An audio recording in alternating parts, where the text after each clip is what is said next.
La dernière réponse de cette émission sera le lama, prédiction, prophétie, oracle.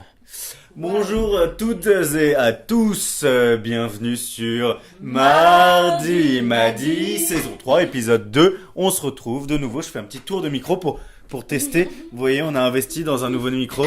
Non, je rigole, on est toujours aussi système de merde. C'est pas grave, c'est ce que vous aimez. Système D. Système merde.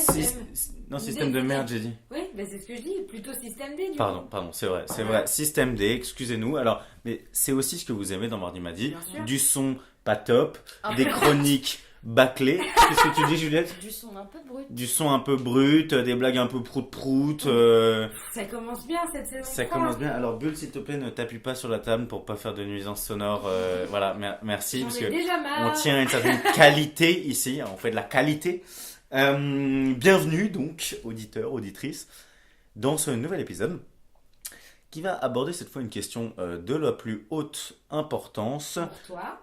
Pour moi, certes. C'est un thème qui lui tenait à cœur. Certes, j'ai nommé vivre à la ferme, rêve ou cauchemar, les pieds dans le purin. Alors pour une fois, nous avons un sous-titre. Donc c'est un sous-titre, les pieds dans le purin, mais qui a son importance comme nous le verrons ou pas. Commençons dès à présent. Vivre à la ferme, rêve ou cauchemar, cauchemar ou rêve. Bulle. Waouh, ok. Déjà, est-ce que ce titre te fait rêver ou cauchemarder? Mais alors, je trouve ça génial que tu me poses cette question, puisqu'on est sur l'anecdote personnelle, en tout cas de mon côté. Quand j'étais petite, ma première, juste après avoir décidé de devenir écrivain, je me suis dit que j'allais devenir fermière. Sympa.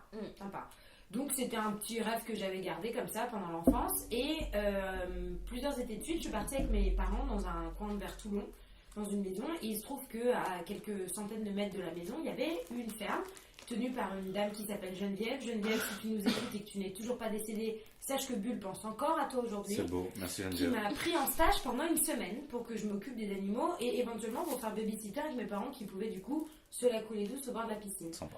Du coup, pendant les 5 premiers jours, j'ai trouvé ça génial parce que je nourrissais les lapros, je caressais les poussins, je courais avec elle a dit les lapros. Les lapros, elle a dit. Hein. Déjà, la meuf fait un peu la meuf. Elle fait déjà un peu la meuf, elle balance déjà des petits mots techniques. Des petits mots techniques, des petits Alors, quid des lapros? Je gambadais avec les lapros, je papillonnais avec les coléoptères. Enfin bref, c'était la belle vie quoi, à la ferme, je trouvais ça génial. Et puis le dernier jour, elle m'a dit... pour fêter ta fin de stage, quoi, le stage de on va vider la fosse à purin. Non, on va offrir un canard à tes parents. Moi, j'étais ravie. Et puis, il a fallu décapiter le canard. Ah, pas un canard vivant? Ah bah non, c'est ce que je m'étais dit aussi. Chouette, on ramène un canard à la maison. Et en fait, elle a décapité le canard sous mes yeux sur son bio avec sa hache. Et là, j'avais 6 ans et j'ai compris que la ferme, c'était un très beau rêve, mais que, en fait, je n'allais pas y toucher, quoi. Je ne peux pas décapiter un canard. Wow, c'est marrant parce que je pensais que les gallinacés se faisaient étrangler plutôt que décapiter. Ah oui, moi aussi j'ai... Ah, quoique non. Non. Mon arrière-grand-mère, elle s'est coupée à la hache aussi. Ouais. Ah ouais. Mais je crois que ça se fait puisque tu sais, il y a eu Bernard le canard. Le canard de cirque qui a vécu 2 ans sans tête. Vous avez pas entendu parler de ce truc? Là non. Bah voilà. Non, là j'ai zappé là, un truc. J'ai pas suivi parce qu'en l'histoire. fait, vous savez, les canards ou les poules, quand on leur coupe la tête, ils continuent de courir. Comme les lézards avec leur queue? Ouais. Bah, grosso modo, c'est la même idée. C'est que c'est censé être nerveux en principe, puisque tu continues de courir. Et là, il y aurait un canard qui aurait vécu 2 ans. Il y a un canard qui a vécu 2 ans, mais ça se retrouve, hein, il a fait des spectacles de cirque et tout. Hein. Bernard le canard, je vous invite à chercher ça sur Google. Alors ça, je chercherai pas. Ça... Délirant, n'est-ce pas? C'était ma petite expérience rêve ou cauchemar, les pieds dans le purin. Et toi, Juliette, alors moi j'ignorais que ta grand-mère découpait des têtes de canard. Ton arrière-grand-mère, pardon. Alors c'est que la maison que vous connaissez, que j'ai dans le sud de la France, la maison familiale. Gonfaron. Voilà. À l'époque, nous avions la maison d'en face et il y avait quelques poules, des pintades, des petits poussins et des petits lapins, en tout cas quoi. Des pintades, tu dis? Oui. Ça fait comment une pintade comme Eh bien, cri? ça fait titi coin. Titi coin. Oui, titi coin. Tu nous limites une seconde? Titi coin, titi coin. Ah oui, avec l'accent du sud en plus. Titi coin, titi coin, titi coin. Ok, sympa. Ah, superbe. Cool. Le cri de la pintade. Moi, c'est comme ça qu'on me l'a appris. Hein. Et apparemment, donc, ma mère, son activité préférée, c'était de courir derrière les poules parce qu'il y a une heure où il fallait qu'elle rentre dans le poulailler et que voilà. Et je crois que Le dimanche, la volaille qui était mangée, c'est la volaille qui était... Dans la basse-cour. Voilà, c'est ça. Mais bon, après, c'était pas une ferme, hein, c'était juste, il y en avait 3-4, quoi, des petites poules. Une petite poulette. Et moi, si je devrais répondre à rêve ou cauchemar, je serais plutôt team cauchemar, parce que je suis pas du tout ferme. Déjà, je trouve que ça pue, c'est horrible. Tu n'aimes pas l'odeur du purin? Non, je suis pas très pure. T'es pas très les pieds dans moi, le purin? l'odeur crottin de cheval, je trouve ça très agréable. Alors attends, crottin de cheval et purin, c'est pas la même Oui, chose. non, mais je préfère crottin de cheval. Hein. Ça sent plutôt pas Ouais, mal, ouais. le Parce crottin que de la cheval. fosse à purin. Ah, ça pue Ouais, la c'est merde. pas- Alors je me permets une petite anecdote, on était avec mes parents, on faisait des longues balades en Suisse. Quand ça? On veut une date, on veut un âge. Je devais avoir 10-12 ans. Très bien. Donc on était en 2005. Voilà, on se balade.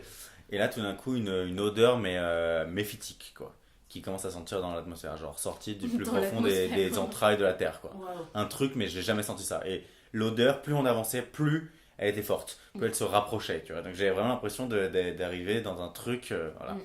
Et là, en fait, on passe juste à côté d'une ferme, et là, mes parents m'expliquent que c'est une fosse à purin qu'on est en train de changer, et donc qui est à ciel ouvert, et qui lâche toutes ces odeurs, et c'est juste, mais... Enfin, je veux dire, ça sentait 40 ans de macération, C'est horrible. de merde. Ouais, ouais. Enfin, c'était Ça fait pas la rêver, pire odeur, enfin, à s'étouffer, quoi. quoi. C'est fou. Ouais. C'est fou. Donc ouais, bah plutôt team cauchemar, quoi, parce que les odeurs, parce que c'est un rythme de vie que j'ai pas envie de me lever à 7h pour faire la traite, ou voilà, quoi, c'est pas mon délire, c'est pas... Surtout que la seule fois où j'ai vraiment vu une traite de vache, c'était mécanisé, c'est pas... Il n'y a plus rien de beau, quoi.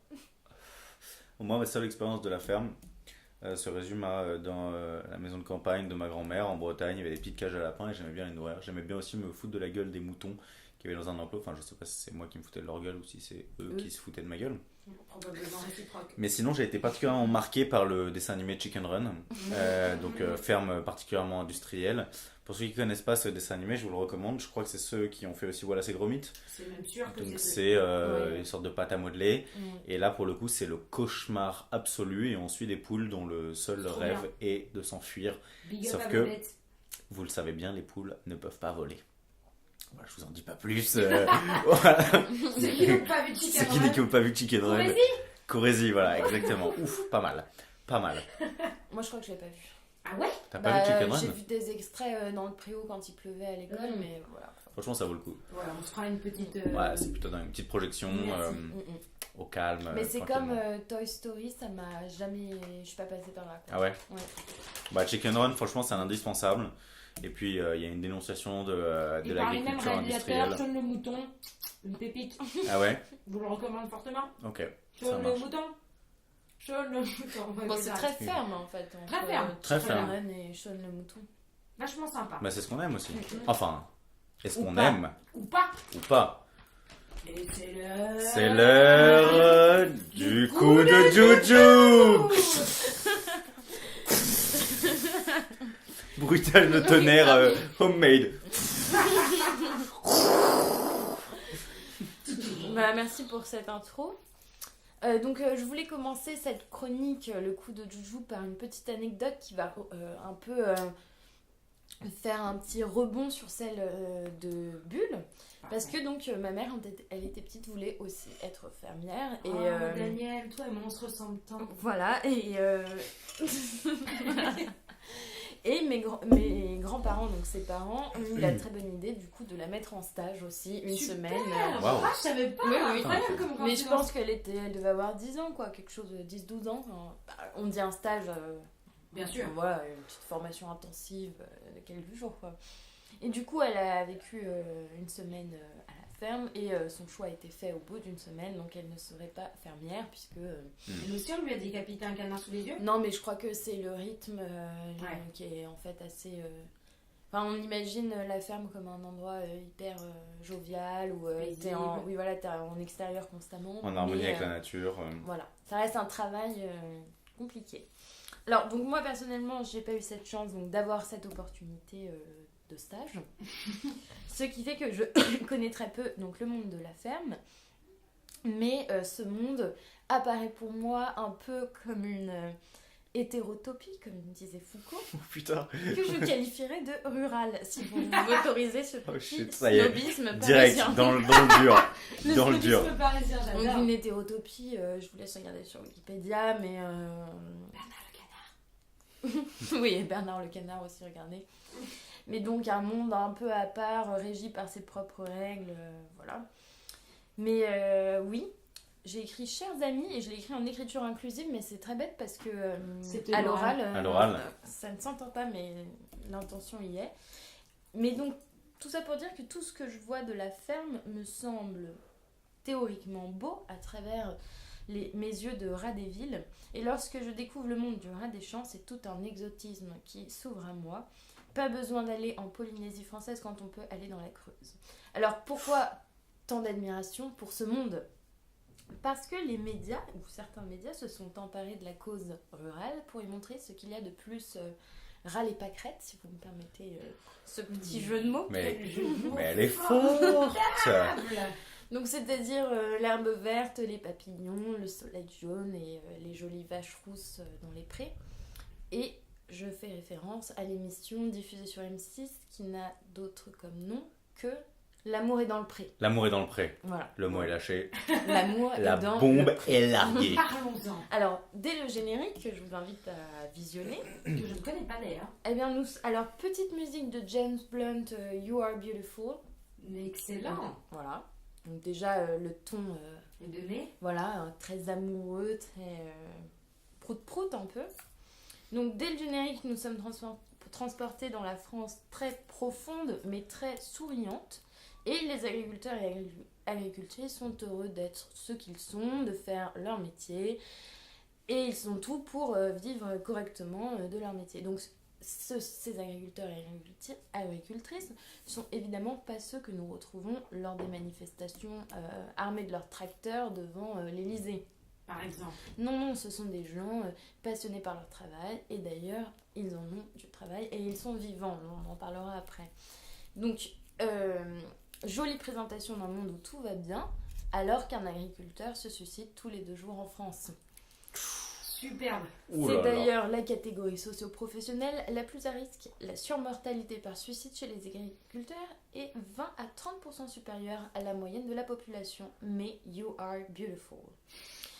Sur M6. À coup de gueule là. Un gros coup de gueule de Joujou. Et donc sur M6, tout va bien. Les hommes et femmes de la ferme rencontrent leurs prétendants et leurs prétendantes par speed dating à Paris. Et ces derniers ou ces dernières sont ensuite invités à la ferme pour vivre à leur tour soit leur rêve, soit leur cauchemar. Et c'est tout le sujet de notre émission, podcast. Et donc, c'est des réveils à l'aube pour la traite ou pour s'occuper de la chèvre qui va mettre bas, etc. L'amour est dans le pré dépeint un paysage tellement ouvert d'esprit que même certains fermiers sont homosexuels. Et c'est sans réflexion homophobe que l'émission se déroule. Non, ça c'est pas vrai. Il y a eu plusieurs réflexions homophobes de Karine Le Marchand, qui, je vous donne un petit exemple, un agriculteur donc, qui explique comment il a fait son coming out et tout machin, donc il est gay. Et elle lui dit qu'en fait, il est une catégorie des gays qu'on appelle les YAG. Je connaissais pas, c'est Les YAG, c'est l'envers. l'envers de gay en fait. Ah, je Et savais ce, ça, en plus. bah, en fait, je suis même pas sûre que ça existe, hein, mais à faire vérifier. Et qu'en gros, c'est le gay qui n'est pas dans la culture Dalida, Mylène Farmer et compagnie. C'est-à-dire qui fait pas trop la fille, quoi. Enfin, Un gay normal, entre guillemets, quoi. bah, un gay qui serait pas wouhou. Ouais, voilà, qui serait pas en train de Grande chanter Mylène Farmer, quoi. Waouh, ok. Donc voilà, et c'est à peu près l'ouverture d'esprit de cette émission que de montrer des gays, mais en même temps les faire montrer que comme gays et pas comme agriculteurs. Enfin bref, Bien sûr. voilà. Et du coup, je voulais avoir un peu, je sais pas, votre ressenti, si vous avez déjà vu cette émission, si vous êtes accro à l'amour est dans le pré, si jamais, parce que du coup, les annonces des agriculteurs et agricultrices, elles tournent sur Internet, si jamais vous voulez postuler pour un speed dating, pour éventuellement vivre une semaine d'amour à la ferme, dites-moi tout. Alors, moi je connais rien à l'amour est dans le pré. Ah merde. Et le titre ne m'aguiche pas particulièrement. Enfin, en tout cas, il me renvoie à quelque chose d'un peu différent qui est vraiment le côté l'idylle amoureuse au jardin d'Éden la bite dans les feuilles, Ouais, d'accord. les nibards qui traînent autour des pommes et les des pieds dans le fruits. purin, qui Ouais. sont bons. Les pieds dans le purin. Ça me rappelle ces scènes. Je sais pas, je pense à une scène dans Hair, hein, la comédie musicale, où ils sont à poil sur un cheval, comme ça, Ah ouais, en train c'est de. vachement bien ça. d'ailleurs. Voilà, un délire comme ça, un petit peu. Enfin, complètement délirant, quoi. Bon, on est loin de ça. Hein. Ouais, j'imagine. Et ça me fait penser d'ailleurs à une tendance, une orientation sexuelle récente, Oh no, je crois que je sais de quoi tu qu'on parles. appelle l'éco-queer. L'éco-queer, je sais pas si Ah non, vous c'est pas connaissez du tout ça que je l'éco-queer. pensais. L'éco-queer, c'est une orientation sexuelle qui consiste à être vraiment attiré sexuellement par la nature. C'est-à-dire, littéralement, se frotter à un tronc d'arbre. Attends, mais il n'y a pas les types en laine qui se frottent contre des arbres au bois de Boulogne aussi? Alors, Pardon. Excusez-moi, on s'éloigne, pardon, je vous ai coupé. écoute, je sais pas s'ils sont éco-queer, s'ils se définissent comme tels. Je n'en sais rien. Eco-friendly. Mais le délire éco-queer est un peu particulier. Je vous invite à regarder des vidéos, des documentaires ou des reportages. Parce que là, c'est l'amour est dans le pré, mais au sens littéral, quoi. C'est-à-dire, tu trouveras pas l'amour dans le pré, c'est le pré ton amour. C'est avec D'accord. le pré que tu vas baiser, tu vois. Waouh, Tu vas te ok. frotter dans l'air, mais tu vas Donc te. l'amour est ton pré. Le pré est ton amour, voilà, Ouais. l'amour est ton pré, exactement. Waouh, ok. Voilà. Mais Impressionnant. c'est le retour que je peux te faire sur l'amour est dans le pré, une émission Ouais. que je connais fort peu, malheureusement. D'accord. Bulle, tu connais? Alors, mais moi je connais, malheureusement, j'ai jamais regardé, je crois, un seul Mhm. épisode, mais oui, je connais de nom, mais en plus, je crois que c'est vieux comme le monde ce truc-là, non? Je sais pas. Ça Mais a en tout moins cas, de 10 ans, non, 15, quelque chose comme ça. aucune idée, mais ça existe toujours. Et je trouve ça, ouais, je trouve ça un peu hallucinant. Enfin, quand on se penche sur la question, ne serait-ce que déjà ce que tu disais sur les homosexuels, Mm. mais au-delà de ça, effectivement, sur le côté agriculteur, Ouais. c'est vrai que c'est franchement, c'est de la stigmatisation. Puis en fait, C'est affreux, quoi. c'est quand même finalement de très mauvais goût parce que montrer que ce côté hyper positif du monde agricole, alors qu'en fait, c'est un des groupes de métiers les plus en détresse aujourd'hui, c'est quand même hyper hypocrite. On Mais fait c'est- pas ouais. l'amour est dans, je sais pas moi, La banlieue. ouais, ou l'amour est chez les médecins, ou Ouais, je sais ouais, pas. c'est très bizarre. Non, mais c'est d'autant plus bizarre qu'effectivement, c'est ce que tu soulignais, c'est qu'il y a un côté très, ouais, très idyllique. Moi, ça me fait penser à, tu sais, tout ce mythe des pâtres qu'on avait au 19e siècle. Les pâtres? Ouais. Ouais, ouais, Genre ouais. Ouais. le retour à, comment on appelait ça déjà l'Arcadie, quoi. Ouais. Genre, on joue de la flûte pour charmer nos moutons, Ouais, on est ouais. habillé de lierre et coiffé de roseaux, quoi. Enfin, Le monde bucolique. Le monde bucolique. Et c'est hallucinant qu'encore aujourd'hui on ait ce truc-là, alors que précisément, comme tu dis, c'est le secteur dans lequel il y a plus de suicides et où on commence. En plus, il y a tellement d'émissions qui passent aujourd'hui sur la dénonciation des conditions de vie des animaux, mais qui en fait sont pas tellement la faute tant des éleveurs que du marché qui leur demande de fonctionner comme ça. Que c'est hallucinant qu'une émission comme ça fonctionne encore aujourd'hui, quoi. Ouais. Bah, j'ai l'impression qu'il y a un peu deux images qui sont qu'on met souvent l'une, enfin qu'on met dos à dos quoi, et qui sont aucune des deux proches de la réalité. C'est soit l'image de l'agriculteur ultra primaire, très vulgaire, grossier, les pieds dans le purin, Rustre. ultra rustre, soit au contraire le pastoureau qui joue de la lyre. Bah là, c'est marrant. En charmant ses brebis, c'est quoi. que du coup, j'ai regardé plusieurs épisodes pour me familiariser à ça. Et je connaissais déjà un peu. C'est que il y a quand même un truc hyper malsain de je vais rigoler de toi avec ton vieil accent pourri d'agriculteur. Mais c'est pas. L'émission se veut pas comme ça, évidemment. Mais Le fait est que c'est le comme fait ça que est que ça c'est se passe. comme ça. Genre, il y a un mec. J'étais tombée sur un mec. On comprend pas ce qu'il dit, quoi. Enfin, c'est complètement.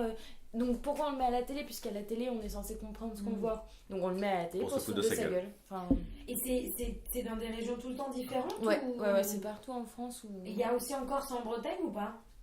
Bah ouais, je pense. Ouais. Je sais pas. Ok. Non, j'ai toujours considéré que c'est des régions un peu réfractaires, ce genre de truc, je sais pas si... Ah, la Corse peut-être, la Bretagne, je sais pas. Non, Je sais je sais pas. Big up à mon cousin qui fait du fromage de chèvre en Bretagne. Si jamais vous voulez y aller, c'est la ferme de Pouillet. C'est à côté de Quimper. Et c'est pas cher. C'est donc un coup de gueule monumental Oui. de la part de Jojo. Voilà. Ouais. Et alors, monsieur premier degré man, On est-ce poursuit que vous cette avez émission quelque chose avec Premier Degré Man, l'anachronique. L'anachronique. bonjour. Bonjour à toutes et à Bonjour. tous. Alors, voilà, j'ai réfléchi à cette question de vivre à la ferme, rêve ou cauchemar. À défaut de répondre à la question, je vais plutôt vous donner quelques petites indications pour vous expliquer que, en réalité, le projet n'est pas si utopique que ça, et qu'il est possible de construire sa micro-ferme chez soi. C'est drôle. Non, je crois pas que ce soit drôle. Alors, pour pouvoir construire une micro-ferme ou une mini-ferme, selon les appellations. Question? Oui. Pardon, premier degré, je vous interromps. Oui, je vous en prie. Quand vous parlez de micro-ferme, vous parlez de quel genre de dimension de ferme? Alors, précisément, on a une petite anticipation, petit problème technique. Ami Madi nous appelle. Alors qu'on est censé l'appeler. Alors qu'on est censé l'appeler, c'est pas grave, on le rappellera. Oui, Il répondra. n'esquivez pas ma question comme ça, monsieur Alors, premier degré. Eh bien, et je vais en parler tout de suite, justement. Ah, pardon, excusez-moi. Justement, quand on pense ferme, pas besoin de penser exploitation agricole de plusieurs hectares. Il existe des micro-fermes de moins d'un hectare, voire de la taille d'un jardin. Alors, il est possible de construire une micro-ferme, d'accueillir plusieurs animaux dans son jardin. Il faut avoir donc un petit peu d'espace, quand même, un minimum.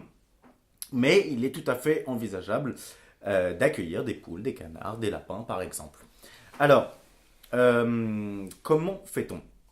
Donc, il faut avoir un espace un petit peu suffisant. Par exemple, il faut au moins un abri minimum de 2 mètres carrés pour une poule.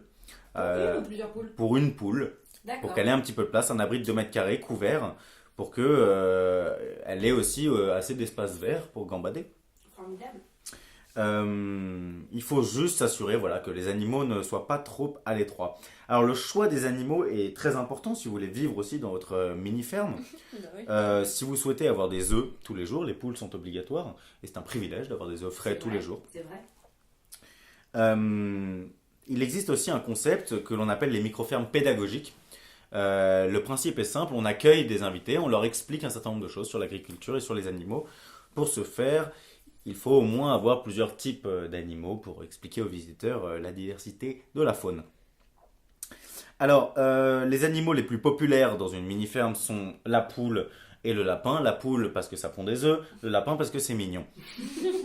Mais si l'espace vous le permet, pourquoi ne pas adopter un couple de canards ou encore une chèvre-naine, n'est-ce pas? Ah C'est oui, mignon, en en fait, plus. c'est méga mignon. C'est tout Ouais, à fait envisageable. Tout à fait mignon pour Alors- le point de vue citadin que nous avons. Voilà, les canards nécessitent quand même la création d'un petit bassin d'eau, mais Oui. ça ne ferait qu'apporter plus de charme à C'est votre vrai. micro-ferme. C'est vrai. Mais bon, faut que ça vole un canard quand même. En revanche, montrez-vous responsable au moment de choisir les animaux que vous allez acheter. Pourquoi? Notamment en termes de répartition mâle-femelle.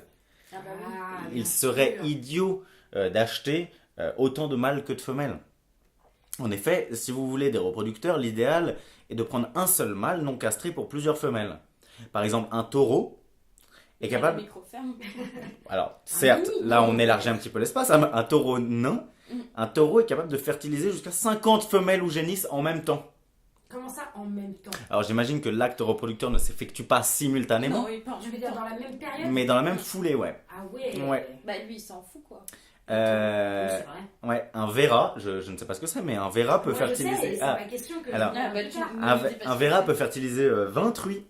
Et pour les lapins, et comme pour les lapins, un bélier peut fertiliser jusqu'à 20 ou 25 femelles. Sous-entendu, le lapin peut fertiliser 25 lapines? Oui. Tout à fait. On dit une lapine? Moi, Je ne sais pas. On dit ça comme ça, mais... Donc il est important de bien sélectionner sa proportion de mâles et de femelles. Très bien. Que dire de la rentabilité d'une micro-ferme? A priori, ça va pas trop mal.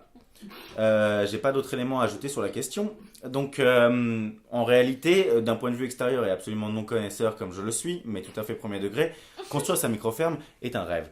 Mais, me diriez-vous, quid des pieds dans le purin? Ouais, c'était exactement la question qu'on voulait vous poser. Eh ben, j'y réponds tout de suite. Eh bien, sachez que le fumier de bovin est utilisé comme un engrais. Simplement, il pourrait représenter une véritable menace pour la santé humaine. À en croire une étude publiée par la Société américaine de microbiologie ACM Mhm. dans sa revue en ligne MBio. Je cite, ce que l'on savait déjà pour le lisier de porc et les fentes de volaille, 2 types d'élevage qui ont un recours important aux antibiotiques, est confirmé pour le fumier de bovin. C'est-à-dire que ça peut être dangereux. En effet, grâce au screening moléculaire, les chercheurs de l'ACM ont pu identifier près de 80 gènes différentes résistants aux antibiotiques dans 5 échantillons de fumier contenant des bactéries issues de la flore intestinale de vaches laitières. Donc le fumier, le purin, attention. Mais, j'aimerais quand même attirer votre attention sur un purin un peu particulier, le purin d'ortie. Ah.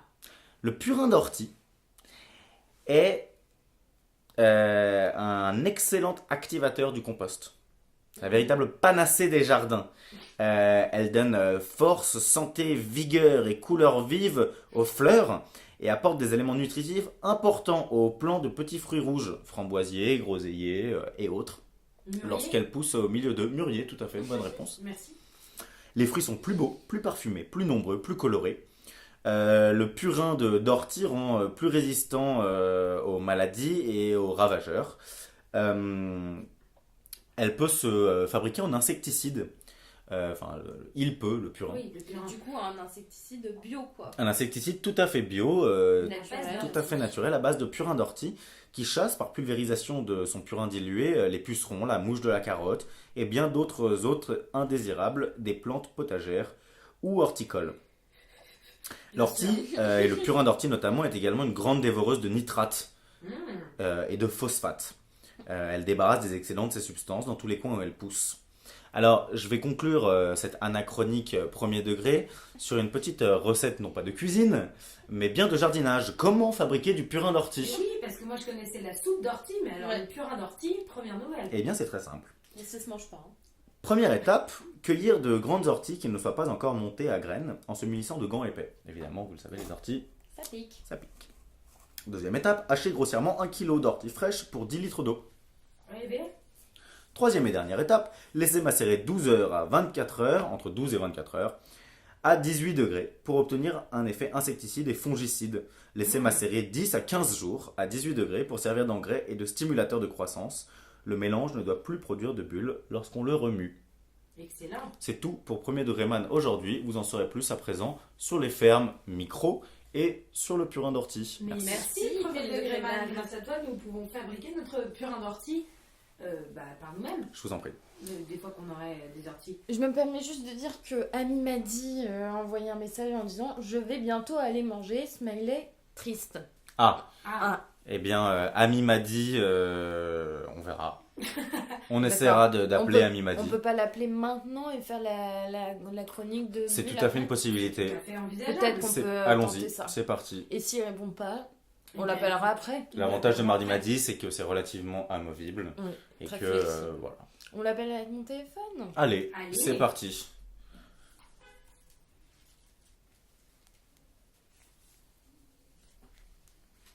Je vais prier d'éviter cette page.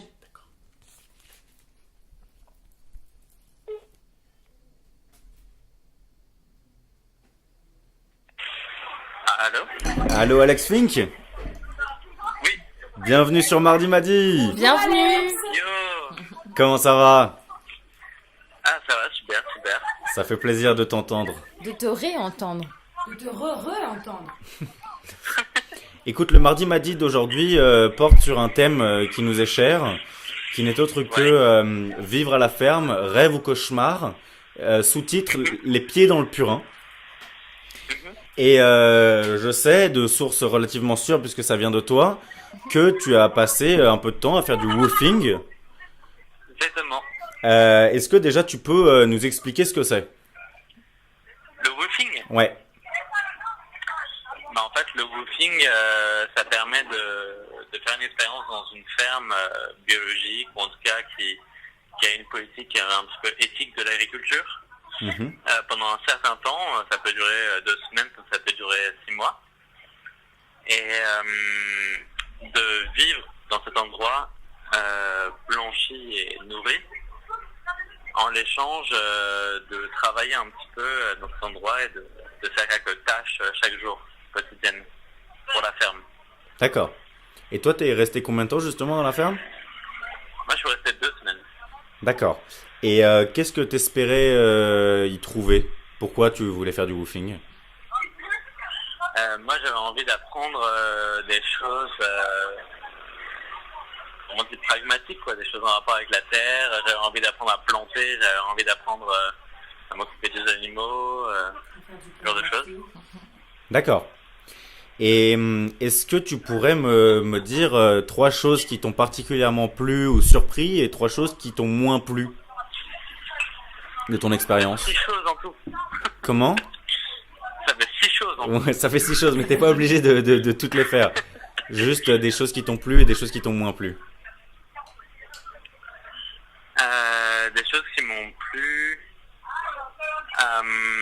Non, mais là, ce qui est intéressant, c'est que je me suis retrouvé dans un endroit très clos, où on était que 6, et on était vraiment dans une montagne, isolée de tout, de la civilisation. Et tous les jours, il fallait s'occuper de choses qui étaient très urgentes, comme penser les plaies d'une jument, ou des trucs comme ça. Ok. Et chaque jour, on faisait des choses différentes, comme planter des vignes. Ce jour, on va poser des barrières pour que les animaux arrêtent de s'échapper, etc. Et c'est vraiment un endroit très très beau, et on sentait en fait qu'on pouvait y rester très longtemps. Ok. Et en fait, ça m'a vachement rassuré par rapport à la vie professionnelle, dans le sens où je me suis dit, au pire, je peux aller dans une ferme et donner mes services et être nourri et blanchi et faire ça quelques années, et je vivrais bien et je serais heureux. Waouh. Ça, c'est quand même plutôt agréable. C'est une belle morale. Donc au bout de Ouais. 3 semaines, t'étais dans l'idée que tu pouvais parfaitement y vivre plusieurs années, quoi. Ouais, T'en c'est avais ça. pas Après, marre, bon, ce qui est sûr, c'est que c'était l'été, enfin c'était en avril, Ouais. et il faisait beau, et c'était, enfin j'ai vraiment vécu des moments magnifiques où j'ai quand même guidé un troupeau de chèvres dans la montagne, où j'étais berger. La transhumance. Je me suis baladé, j'ai vu des chevaux en liberté, etc. Enfin, ça faisait vraiment partie des meilleurs moments de ma vie. Génial. Ça, c'est quand même super beau et super agréable. Après, ce qui est sûr, c'est en hiver, c'est très compliqué. Et après, l'envers de tout ça, c'est que travailler dans une ferme en faisant du woofing, c'est facile. Et même tout bénef, si je puis dire. Mais créer son projet de ferme, c'est quasiment impossible. Et en fait, je me suis rendu compte de la difficulté de ce genre de projet. Parce que moi, en fait, j'ai fait du woofing avec un couple qu'on pourrait qualifier de néo-ruraux, qui sont des personnes de la ville qui viennent s'installer à la campagne pour créer une ferme, pour trouver un autre mode de vie politique, esthétique, etc. Pour trouver un autre quotidien, et qui sont souvent genre très informés sur de nouveaux moyens de faire de l'agriculture, donc ça s'appelle l'agriculture raisonnée.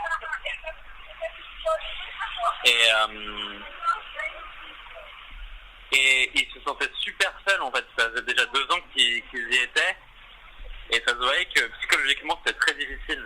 Ouais, ok. Parce qu'ils venaient de passer quand même 2 hivers, que les hivers c'est très compliqué quand on est dans ce genre d'endroit. Ils étaient juste tous les deux, à part les woofers comme on dit, et qu'il y avait énormément besoin d'aide financière, et beaucoup de papiers à remplir pour recevoir des aides. Et en fait, on a essayé de les contacter avec la personne avec qui je faisais du woofing récemment. Ouais. Et ils répondent pas, et j'ai l'impression qu'ils ont abandonné, quoi. Ah ouais. J'ai l'impression qu'ils n'ont pas réussi Donc toi- de mener à bien leur projet. J'entends derrière toi, il y a l'air d'avoir de l'animation, justement. T'es pas seul. Est-ce que toi, tu pourrais vivre dans une pareille solitude? Comment? Je disais, j'entends derrière toi, il y a de l'animation. T'es sûrement pas seul. Est-ce que tu pourrais, toi, vivre dans une solitude comme ces gens-là? Ouais, moi je pense que je pourrais vivre dans une solitude, enfin, pas juste 2 personnes dans une montagne, mais c'est vrai que ce principe de woofing, ça permet d'être en communauté. Et même quand on est 6 ou 10, etc.,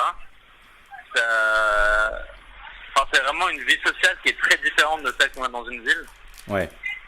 Et on pourrait y rester très longtemps, et souvent les relations entre les personnes sont beaucoup plus intenses.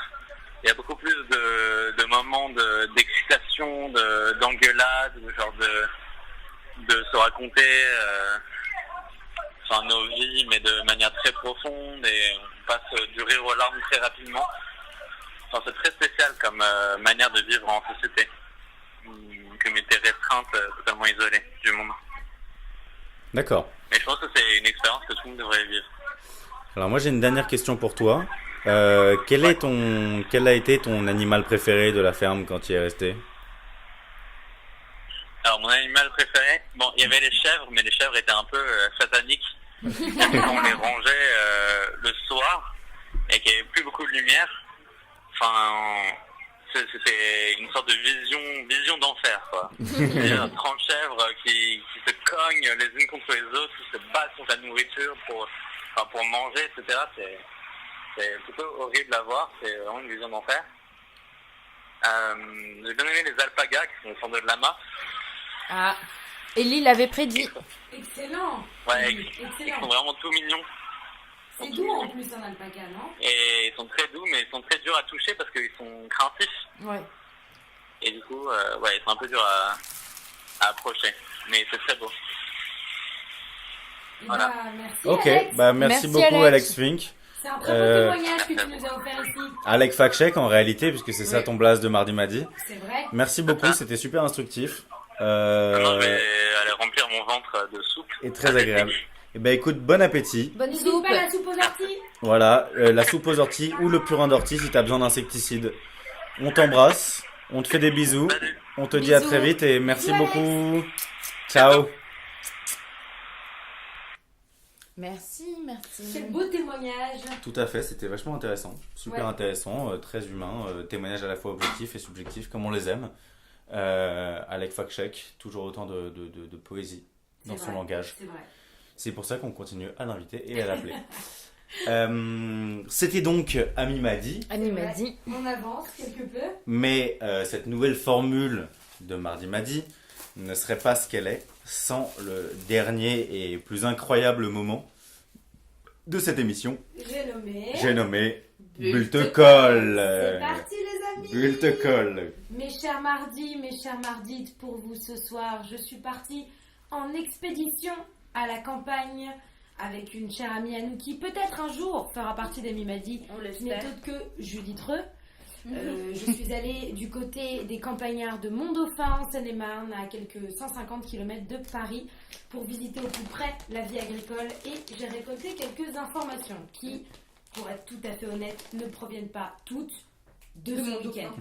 Voilà, je préfère vous prévenir en avance. Alors, ça risque d'être un peu long, mais c'est avant tout pour vous instruire tous et toutes, car Mais- c'est important On est tout oui.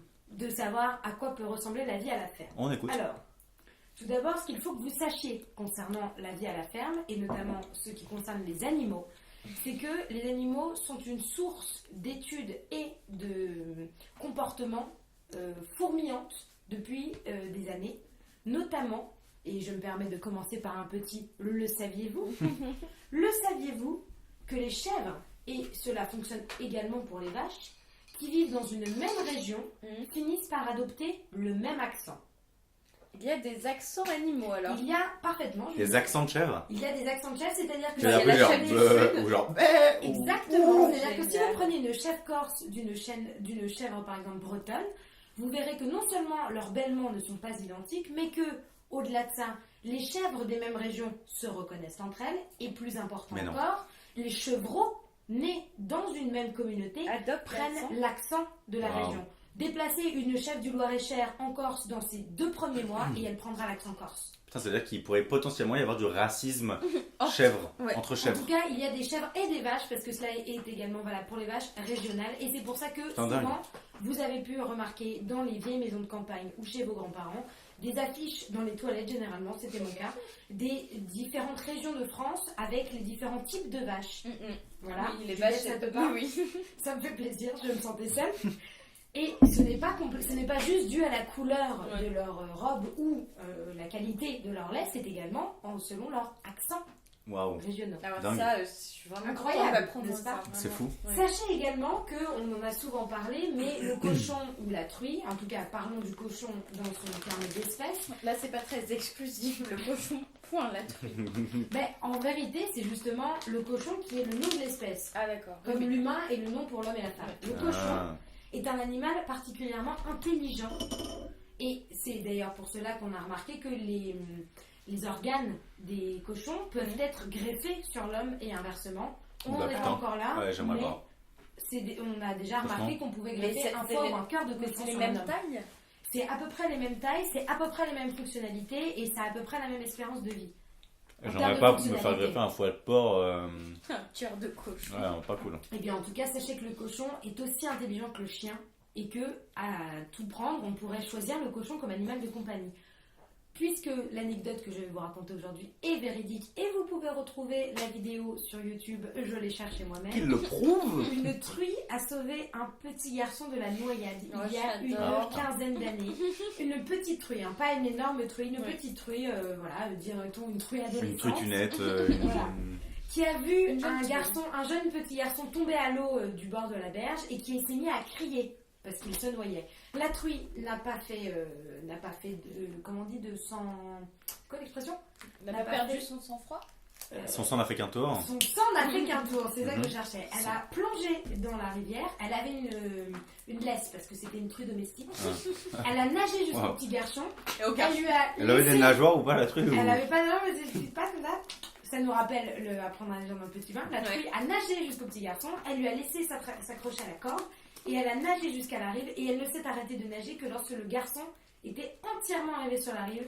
Cela ne l'a pas empêché de se noyer 2 fois sur le chemin du retour et pourtant de sauver le petit garçon. Waouh. Tout cela pour dire que J'imagine les pas animaux une sont truie fantastiques. Bon, c'était Franchement, une petite truie qui flotte encore. Impressionnant. Ainsi, Une truite. mais c'est Pas vachement mal. Mais c'est très bon ça. C'est ça. C'est ça. Comment on appelle une truie qui nage? Une truite. Je vais inventer une blague, mon rêve. Waouh. Et une blague carambar. Pas n'importe laquelle. Une blague carambar. Waouh. Merci Juliette. Je vous en prie. C'est dans la boîte. C'est extraordinaire. Cela m'amène donc Je à tiens mon chapeau. mes petites questions finalement pour vous, Mhm. mes chers, mon cher mardi, ma chère mardite, Oui. Ma chère qui, Marie. qui parle en fait finalement de la culture générale Alors, des animaux de la ferme. je Alors, me moi, je permets de m'excuse. mettre un petit time. Waouh, ok. Car je sais que je suis très mauvaise. Eh bien, ça tombe bien parce que moi j'allais proposer qu'à partir de maintenant dans Bulle te colle, on fasse un battle. un battle, ouais. On comptabilise les Ouais, points. qu'on tienne des stats, Je mais suis qui très chaud. durent d'un épisode à l'autre. Oh waouh, Comme ça, on peut se rattraper en cas de coup dur, Oui, tu vois. Ok. Genre typiquement si toi tu connais pas grand chose, t'as peut-être Ouais. mais après je sais pas, hein, moi je suis pas très bon en termes de Wow, Donc, là, ça va être l'humiliation. je comptabilise, t'en fais pas. comptabilises Ouais. Très bien. Alors mesdames et messieurs, mes chers mardis, mes chères mardites, première question. Du coup, on répond pas. C'est pas le plus vite. Non, c'est celui qui a la bonne réponse. Et si vous êtes égalité, vous avez un prochain cas de monsieur. Ouais. Faut-il traire une vache? Quand j'entends par faut-il, c'est est-ce nécessaire de traire une vache pour sa santé? Ah, ou est-ce Ah. qu'on peut vivre sans la traire? Est-ce qu'elle peut vivre? Voilà. Alors, si c'est pas l'agriculteur qui le traite, c'est le veau, quoi. Ouais. Faut-il traire une vache? Moi, Là, je vous parle de l'action de l'homme. Est-ce que l'homme doit traire la vache pour qu'elle soit en bonne santé? Moi, je dis oui. Bah moi je pense que la vache peut survivre en soi sans l'homme. Sinon la vache sauvage elle sera en mauvaise santé parce que l'homme la traite pas. Mais est-ce qu'on a Parce des qu'il y a des vaches sauvages sauvages. Je ne veux pas vous influencer, hein. Moi, je dis que je dis que oui, il faut traire Il la faut vache. traire la vache. Ouais, moi aussi je dis qu'il faut traire la vache. Ouais. Il ne faut pas Ah, traire la vache. 0 point. Puisque la vache, comme la femme, s'autorégule et ne produit de lait que Ouais. lorsqu'elle Ouais, bah a un ouais. veau. Oui. Donc Bien si sûr. la vache n'a pas de veau à ce moment-là, elle ne produit pas de lait. Et donc, il elle n'est pas en- nécessaire de traire la Et vache. donc, en fait, elle en produit parce qu'on la traite. Non, elle en produit parce qu'elle est elle vient d'avoir un veau. On ne traite pas les vaches qui ne sont pas, Ah bon qui ne viennent pas de mettre bas. Ah, donc toutes les vaches ne sont pas à traire. Non, simplement, dans notre modernisation aujourd'hui, Ouais. on fait en sorte que la vache produise toujours du lait parce qu'elle est toujours en train de proposer Procréer. un veau. Et voilà. Ok, d'accord, parce que moi, je pensais que une vache, si on la traite quotidiennement, enfin, elle aura du coup tout le temps un Et flux non. de lait. Elle produit du lait comme les femmes pendant Ok, une certaine d'accord. période donnée après la naissance du veau. Instructif. Instructif. J'enchaîne avec ma deuxième question. Faut-il tondre les moutons? Ah. Faut-il tondre les moutons? Bah, en soi, Bah à quel point faut-il? Genre est-ce que ça leur donne plus de confort d'avoir un peu moins de chevelure? Ou est-ce qu'ils en Faut-il meurent? tondre les moutons? C'est exactement la même question que pour faut-il Eh ben- faire la vache? Enfin, si on est logique sur la vache, les moutons ont vécu sans l'homme avant. Ou c'est ça? Mais après, ça se trouve. Bulle te colle est un peu fourbe aussi. Oui, voilà, c'est ça. Il faut le savoir. Mais peut-être qu'à partir d'un certain moment, la laine des moutons tombe. Ouais, je pense aussi. Moi, je pense qu'il faut pas tondre les moutons particulièrement. Du coup, moi non plus. Il faut tondre les moutons. On est donc décidément nuls. Pour l'instant, Et il y en Bulle a de un Colle qui a marqué est des décidément points. Alors fourbe. pourquoi faut-il Eh bien, parce que la laine des moutons ne cesse jamais de pousser. Ce qui fait qu'en fait, le mouton, si tu ne le tonds pas, il commence à se recouvrir de couches et de couches et de couches de laine. Waouh. Ce qui fait que non seulement, à force de macérer, ça produit un truc un peu humide parce que la laine ne sèche jamais vraiment, plus il y a de couches. Ce qui permet donc l'apparition de bactéries qui peuvent lui filer des maladies graves. Et au-delà de ça, si un mouton n'est pas tondu, au-delà de 25 degrés, il meurt de chaud. Ah Et bah donc oui. ça voudrait dire que chaque année, Putain. tous les moutons mourraient de chaud parce qu'ils auraient trop de laine. Et Mais qu'ils du seraient coup, trop chauds. comment on faisait avant que les fermes soient industrialisées enfin... C'est le problème, c'est exactement le même problème qu'avec à peu près tous les animaux de ferme, c'est qu'aujourd'hui, ils n'existent plus à l'état naturel.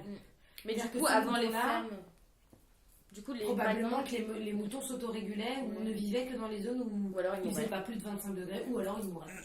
Mm. C'est une bonne question. Ils se frottaient contre des troncs ou des Ouais. rochers pour couper leur laine. Ouais. Je sais Ou pas. pas.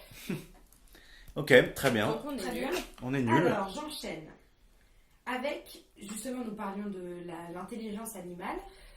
Et alors, Oh merde. j'ai un petit quiz qui est l'une de ces affirmations est fausse, mais laquelle?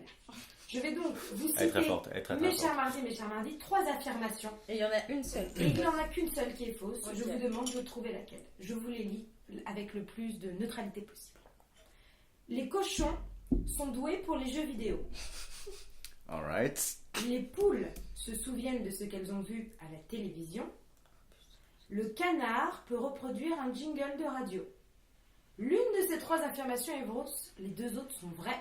Je vous demande laquelle est fausse. Moi, j'y crois pas qu'il y en a deux qui Attends. sont vraies, c'est même possible. Le canard peut reproduire un jingle de Ouais. radio, ça me semble absurde. Moi, C'est ça pas me un semble perroquet. possible. Mais, Moi, ça me semble ok. possible. La La poule poule qui peut reconnaît retenir. à la télé. C'est quoi la formulation? Les poules se souviennent de ce qu'elles ont vu à la Ouais. télévision. Tout est dans se souvenir. Mm. Genre, est-ce que si tu fais des tests neurologiques, oui, elles ont encore des images. Si vous préférez, les poules apprennent en regardant la télévision fonctionne aussi. Hein. Ok. Voilà, si c'était ça. Et la les cochons question. sont doués aux jeux vidéo. Moi, ça me paraît tellement. Ça me paraît improbable. Mais je comprends même pas avec leur sabot fendu là, comment ils tiennent une manette ou quoi. C'est un des jeux vidéo adaptés Ouais. pour cochons. Piggy Games.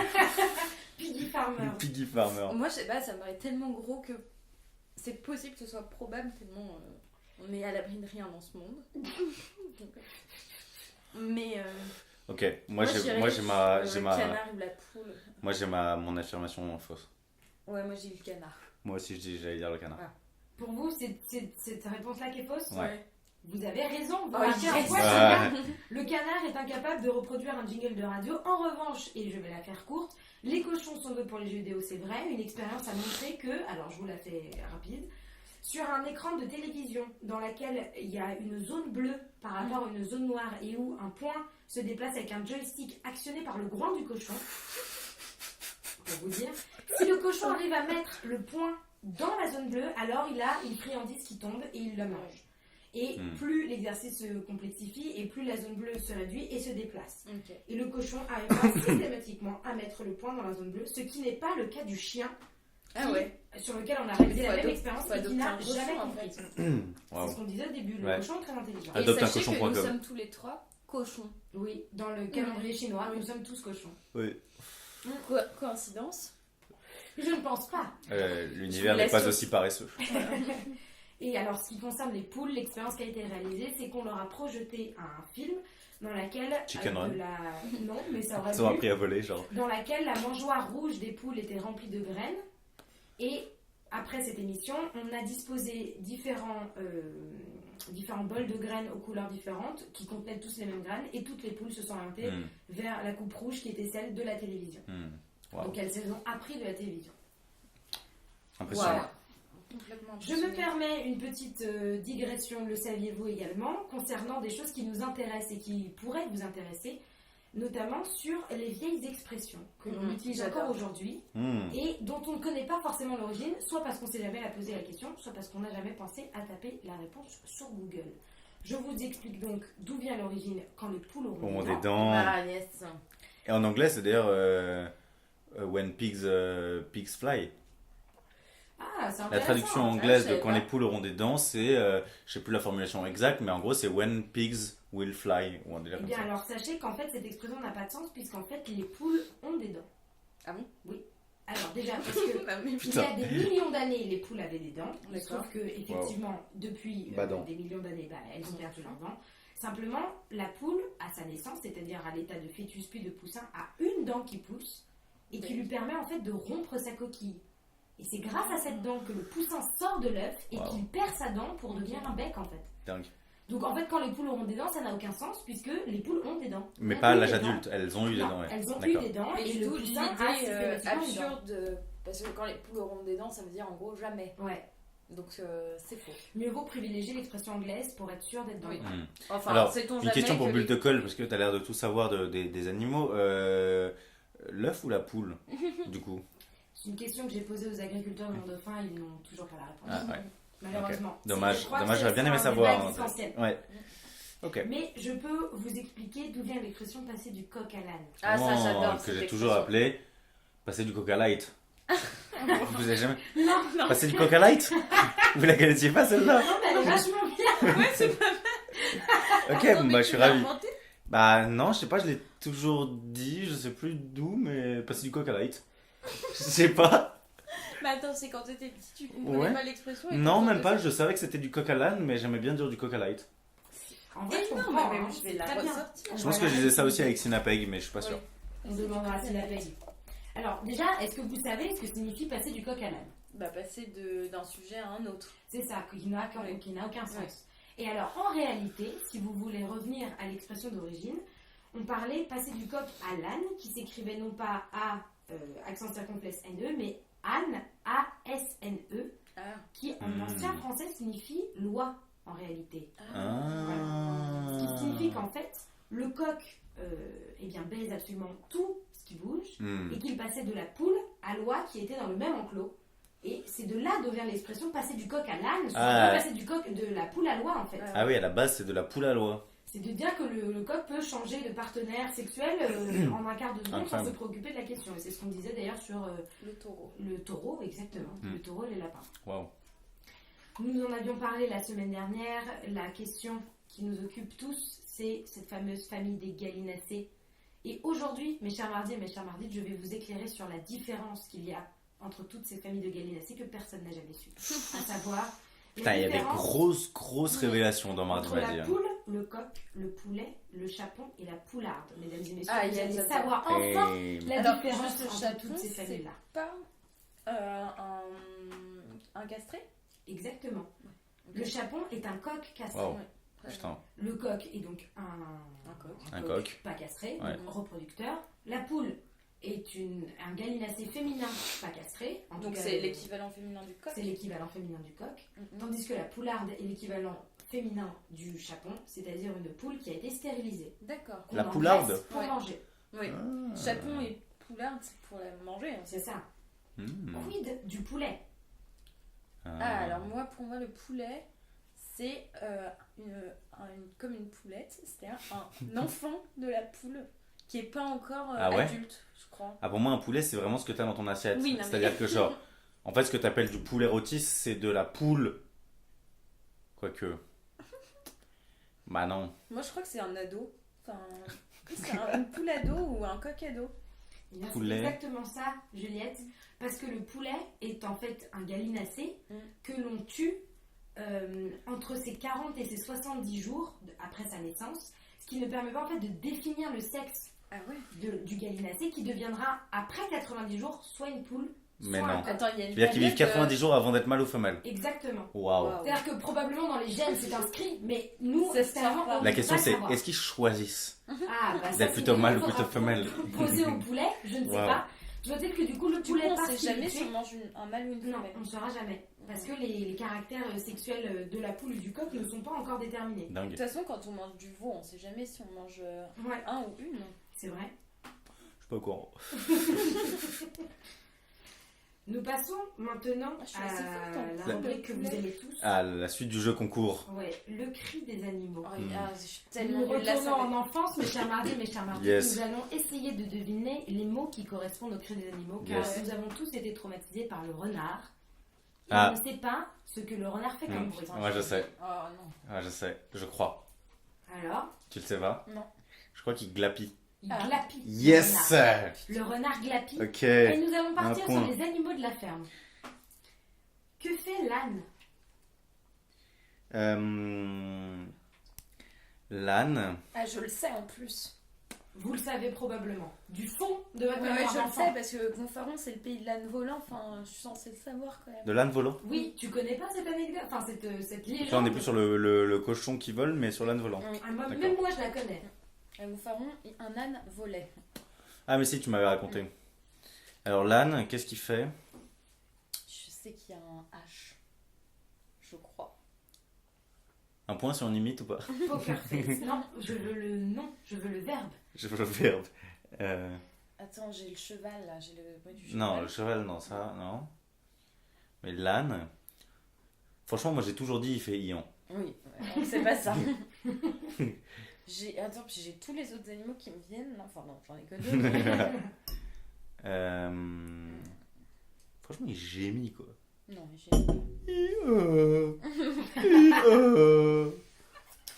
On dirait un ado qui... C'est ça. L'âne il mue. Le cheval il hennit, c'est ça? Le cheval est henni. Ouais, donc Mhm. c'est pas ça. Et l'âne, moi je donne ma langue au chat. Alan. Ouais, l'âne. Moi je dis. Annie. Ah, I. Je suis bien. moi je dis il belle. Non. Non. Moi j'y ai pensé, mais c'est pas. C'est pas l'âne. Je crois pas que ce soit l'âne. Il bielle. Il bielle. Moi je dis il Alors, bielle. il bielle, et toi tu dis il... Attends, il y a. T'as dit belle avant? Ouais, j'ai dit belle. Il Mais il belle. y a pas brêle aussi? Non. Si, il y a un animal qui brêle. Alors je crois que le mouton belle. Ah oui, belle. Mais Brel, c'est Jacques, tu vois. Big up à la Belgique. Moi je dis il Annie.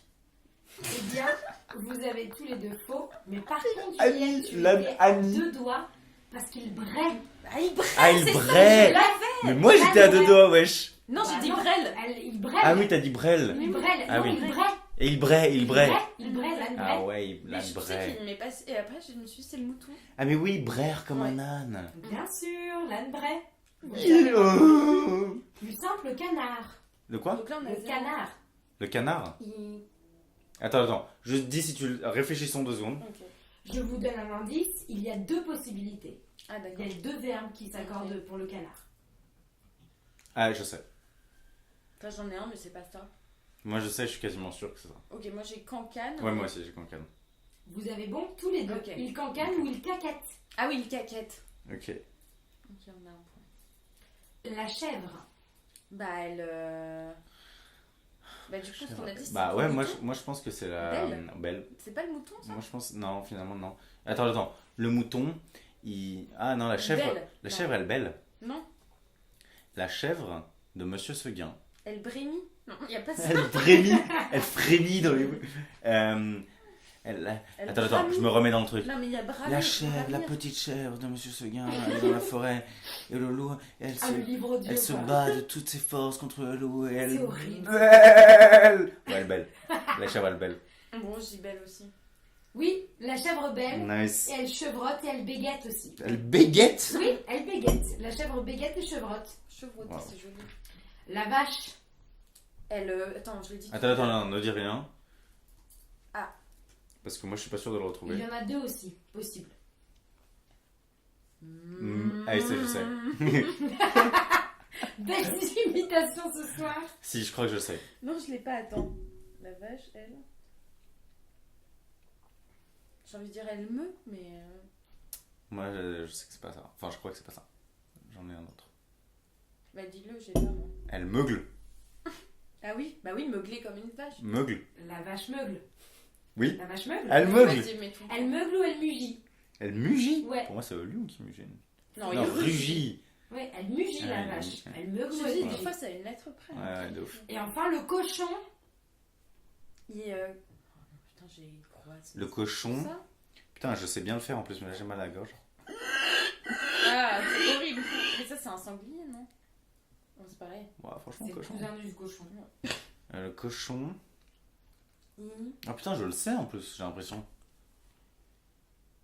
Je sais qu'il mange des glands. Ouais. Il Grogny. Ah. Je sais pas. Je suis sûre que c'est un mot moche. Non, mais je suis sûr. Attends, est-ce que c'est évident? Bon, je sais pas, il Ouais, non, je sais pas. réchigne. Le cochon grogne ou gruine? Ah, pas mal. Putain, grogner au moins. Ouais, grogner, ouais. Voilà, maintenant vous savez tout sur Waouh. les animaux de la ferme. Bravo, c'était compliqué. Hein. Et nous allons dur. pouvoir passer à l'avant-dernière Ah rubrique. oui, d'accord. L'avant-dernière. L'avant-dernière, D'accord. Wow. qui est le lexique agricole. Wow, damn. Mesdames et messieurs, je vais vous poser des questions sur les termes que l'on utilise en agriculture que le commun des mortels citadins, c'est-à-dire nous, ne connaît pas. Let's Donc, go. je vous pose la première question dont nous parlions tout à l'heure. Qu'est-ce qu'un verra? Un verra, c'est le masculin De du cochon. fruit. C'est ça, c'est-à-dire que c'est un C'est mâle porc reproducteur. Voilà. Le verra est le mâle qui peut se reproduire Et avec mais le cochon aussi. Le cochon aussi. le cochon, c'est ce qu'on disait, c'est l'humain. Ah oui, Le d'accord. cochon, dans le cochon, il y a le verra et la truie. Et là, tu comptes les points ou Ouais, un peu chacun. Ok. Qu'est-ce qu'un conchiliculteur? C'est l'agriculteur qui te conchit. Un con, quoi? Un conchiliculteur, c'est quelqu'un qui vous les pèle, qui vous les pèle.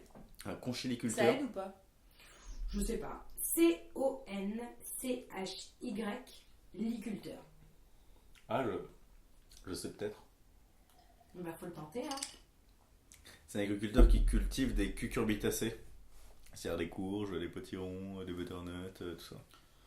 Moi, je dis que c'est un agriculteur qui cultive Du chili con carne.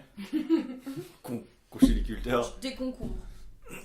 C'est un éleveur de coquillages. Ah, mais oui, putain. Conchiliculteur. Et Je dans sais les pas. conchiliculteurs, on a les ostréiculteurs qui cultivent les Les huîtres huîtres et les mytiliculteurs qui qui cultivent les moules. Exactement. Ça, je sais. Donc vous avez tous les deux raté votre réponse. Tout à fait. J'enchaîne avec l'abroutage. Comment? L'abroutage. Ah, C'est elle a fait ça. l'apostrophe abroutage. C'est un abri pour brouter. Ah, mais c'est un... Qu'est-ce que l'abroutage? C'est Qu'est-ce ça la que question. L'abroutage. C'est une question de vocabulaire. Un abroutage, ce serait. Un abroutage, Allez, j'attends vos propositions. ce serait genre quelqu'un qui veut s'abreuver, Ah, c'est quelqu'un mais qui finit va- par brouter. Donc il s'abroute, tu vois. Je dirais que Il c'est- s'abroute. C'est un endroit pour brouter quand il pleut. Et du coup, c'est. Et pour s'abriter, Pour s'abrouter. tu broutes en t'abritant. Pas mal. Mes pauvres, vous avez tous les deux faux.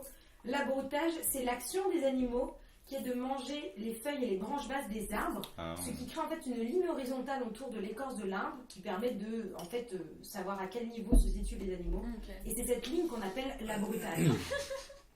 Tu veux dire Sachez-le. l'abroutage. L'abroutage. Ok. On enchaîne avec cornadis. Un cornadis. Cornadis. Tougoulou, tougoulou, tougoulou. Un cornadis. Un cornadis. Je dirais que sur les animaux à cornes, c'est Moi aussi j'ai parlé sur C'est les animaux à genre- cornes. le prémisse de la corne. Ah, tu penses que c'est genre le prépuce de la corne, genre? Elle Le dit prémisse. prémisse. Oui, le prémisse. Parlons par ton Pardon, prépuce. j'ai lapsusé. Eh bien, moi je dirais qu'un C'est son cornadis, moi je dirais que c'est une sous-catégorie des animaux à cornes. Dedans, il y aurait genre des chevreuils, des cabris, tout ça. D'accord. C'est la famille des cornadis. D'accord.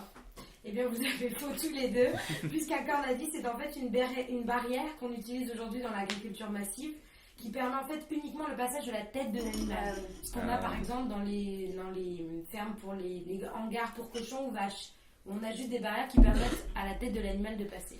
Un cornadis. Enfin, à mettre au Scrabble, non? Ouais. Une draille. D-R-A-I-2-L-E.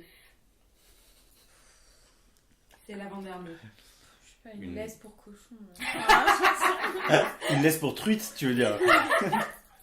Une draille. Ouais, une draille. Une draille. Moi je dirais une laisse pour dromadaire. Bon, moi, je Donc, il dirais est sorti des animaux de la ferme totale, quoi. Ferme internationale. Ferme du désert, tu vois. Très bien. Eh bien non, ce n'est ni l'un ni l'autre. Ok. Une drive, c'est un sentier ou un chemin qui est produit par le passage répété des animaux, notamment quand ils vont en transhumance. Ok. Ce qu'on peut remarquer dans les montagnes ou dans les champs de campagne. Et je termine par le dernier mot, estive, une estive. E-S-T-I-V-E. Une estive, ma chère, c'est une période, Estival. une période justement qui a lieu pendant l'été, durant laquelle il est... Les animaux se reproduisent. Ah non, c'est pas exactement ça, Juliette, c'est une période dans laquelle il est propice de labourer juste avant la jachère, c'est-à-dire de laisser en repos. Tu vois, tu te donnes à fond pendant l'estive et après tu laisses reposer c'est la période de reproduction animalière. animalière la plus féconde. Eh bien, mes amis, c'est faux. Cependant, vous aviez bon quand il s'agissait de l'été, Bah oui. puisqu'une estive est en fait un pâturage de montagne en altitude où les troupeaux vont séjourner l'été. Ah Donc, oui. qui suit en fait la transhumance tout simplement. Probablement ce dont nous parlait Alec Fakchek quand il parlait des montagnes avec les troupeaux en montagne. C'est aujourd'hui terminé pour les questions. Je me permets de conclure ma petite chronique sur quelques chiffres pour Vas-y, je parler t'en prie. du monde agricole et peut-être parler un peu plus des agriculteurs et des agricultrices que des animaux. Sachez en tout cas qu'environ 4% de la population française travaille dans le secteur de l'agriculture, ce qui est très peu. Et quand on voit le taux de suicide que soulignait la chronique de Juju, c'est quand même conséquent. Et que dans ces 4%, 32% seulement sont des femmes. Donc c'est un secteur propice au développement féminin. C'est quoi cette diction? C'est un secteur propice. Au développement féminin. Ok. En moyenne, un agriculteur gagne moins de 1 000 euros par mois. Ah ouais. Et là, c'est en comptant toutes les charges, etc. Ce qui est quand même très peu pour un métier qui demande autant d'activité. On travaille presque 24-24. Exactement. Impossible de partir en vacances. Ouais. La responsabilité de la vie des animaux. 54% du territoire français est composé de surface agricole, ce Wow. qui est plus de la moitié du territoire français. Donc Ouais. c'est une richesse qu'il ne faut pas perdre et qu'il ne faut pas oublier. Non. Et avant tout qu'il faut respecter. Et 12,5% des emplois agricoles français sont aujourd'hui bio. Ce que j'entends par emploi agricole, c'est notamment donc l'agriculture, l'élevage, mais également le commerce de proximité, les marchés, etc. Donc non seulement le bio est un secteur de développement, ce qui nous permet de rejoindre les micro-fermes ou la permaculture qui se développe, et que avant tout, nous faisons un gros big up aux agriculteurs, Ouais. parce que grâce à eux, on Big peut up. se nourrir et de plus en plus de bio. Mais écoutez, magnifique. On Magnifique. en a appris des choses. Je pense qu'il va être difficile de conclure. Rêve ou cauchemar. Un peu de rêve, un peu de cauchemar. C'est compliqué. Un peu de cornavis ou je sais plus quoi. Un peu de cornavis, un peu de dry, un peu de glapir et Un peu autres, d'estive et autres de milliardismes. brodage. C'était fort instructif, fort divertissant. En tout cas pour moi, j'espère pour vous deux également. Oui. Et bien entendu, j'espère pour tous nos auditeurs, toutes nos auditrices, toutes les mardites, à qui on envoie plein de bisous, à qui on conseille aussi d'opter pour une solution de transhumance, qui peut être un bon moyen de s'aérer l'esprit, de s'aérer la tête. On vous fait plein de bisous, on vous embrasse. J'entends rien, j'entends pas de bisous là de mon côté, voilà. Plein de bisous. On vous aime fort. N'hésitez pas à nous dire ce que vous avez pensé de cet épisode dans les commentaires, à nous mettre 5 étoiles sur iTunes. Non, je déconne, on n'y est pas. Éventuellement un pouce bleu sur YouTube, si jamais vous en avez l'occasion. Merci à Alec Fakchek d'avoir aimablement répondu au téléphone et de nous avoir livré son témoignage si intéressant, si passionnant, si humain, j'ai envie de dire. Nous concluons cet épisode. Et on se retrouve la semaine prochaine pour un nouvel épisode de Mardi Madi. On vous aime fort. Ciao. Ciao. Au revoir. Et